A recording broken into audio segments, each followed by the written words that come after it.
প্রিয় তুই। প্রিয় বন্ধু হাসনাত লোকমানের লেখা একটি কবিতা আমি পড়ছি।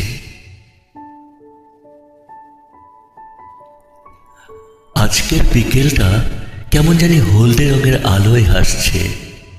ইচ্ছে করছে নীল রঙের পাঞ্জাবিটা পরে তোর চিবুক ছুঁয়ে দাঁড়াই। নিশ্চয়ই তুই চমকে যাবি। তোর বুকের ভেতর বসন্ত বাতাসে ওড়াওড়ি করবে যুগল কোকিল। তাদের ঠোঁট থেকে ঝরে পড়বে কয়েক ছত্র প্রেমের গান। জ্যোৎস্না উজ্জ্বল কালে সমুদ্র যেমন গড়াগড়ি করে সৈকতের বুকে, তেমনি কিছুটা অনাহুতের মতো হলেও তোর পুরো দুয়ার জুড়ে আমি, শুধুই আমি। আমাদের দেখা হয় না বহুকাল, তাতে কি? আমরা তো প্রতিদিন দৃশ্যাতীত বাহুডোরে পরস্পর জড়িয়ে থাকি, যেমন জড়িয়ে থাকে ফুলকলির ভেতর সুগন্ধি নির্যাস। পৃথিবীতে এখন অন্ধকারের মতো বন্ধ্যাকাল। এখানে হৃদয় ঠুকরে ঠুকরে খায় ভয়াল শকুন। এখানে ফুলের বদলে মানুষ আফিমে আসক্ত। এখানে প্রেম নয়, অন্ধ দেহ বিলাসী সুখের শর্ত বলে বিবেচিত। মাঝে মাঝে মন পাখি হয়ে যায়।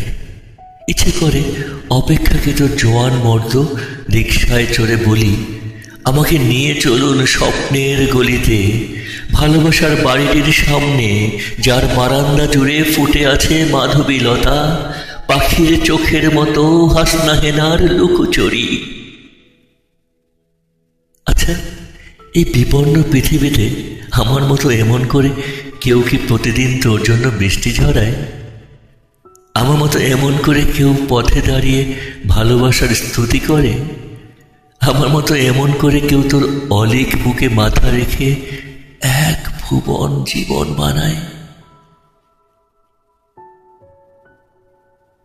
এই ফেসবুক, হোয়াটসঅ্যাপ, মেসেঞ্জারের যুগে আমি থেকে গেলাম সেকেলে, একেবারে আনাড়ি।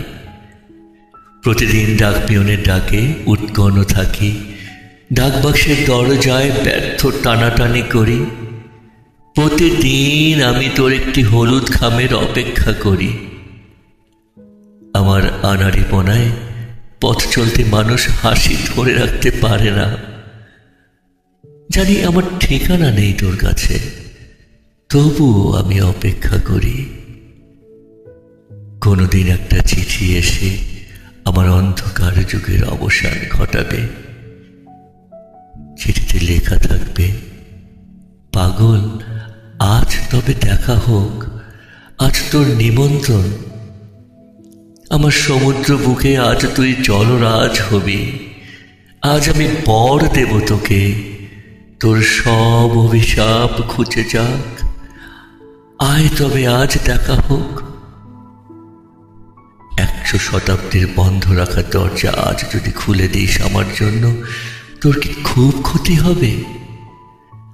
আয় তবে আজ আমাদের দেখা হোক। শুধু মুখোমুখি বসে থাকি, আঙুলে আঙুল রাখি, কথাকে ছুটি দিয়ে শুধু স্পর্শে বেঁচে থাকি।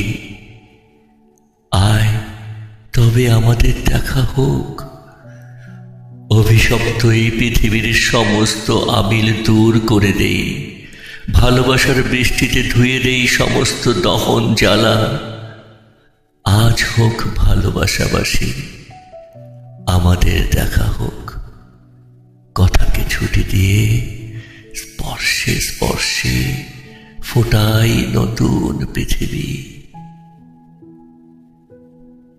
ধন্যবাদ, ধন্যবাদ লোকমান, দারুণ লিখেছিস।